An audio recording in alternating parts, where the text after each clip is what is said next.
There are four basic disaster recovery architectures that AWS talks about in their documentation.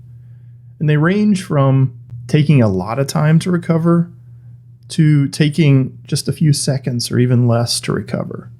But of course, there's trade-offs here, and the ones that take longer cost less. The ones that take less time cost a lot.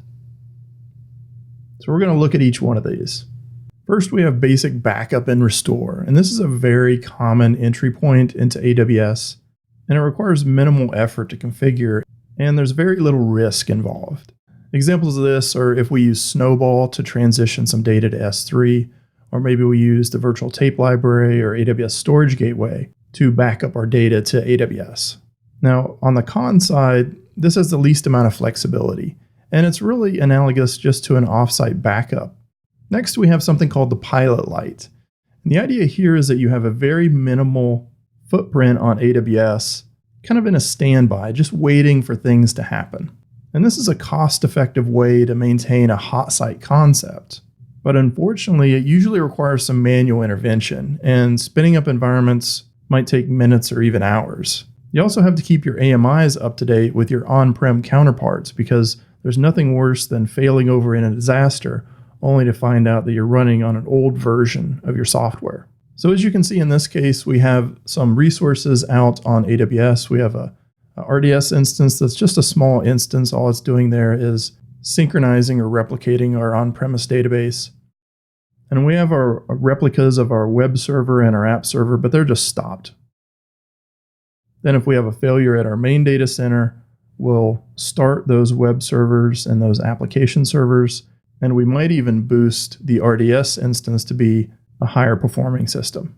So next we have a warm standby, and this is more responsive than a Pilot Lite scenario because the services are already up and running and ready to accept load. And some people even use it as like a shadow environment, like a staging environment to test things out in. But during a failure, we might have to scale up resources, and it still requires a little bit of adjustment, but those things could be scripted. So current state here, we have our app server and web server, we have our SQL Server master, and then we also have a SQL Server standby, and these two are kept in sync. We've already got our load balancer set up, but using Route 3, we're just not directing any traffic to the load balancer.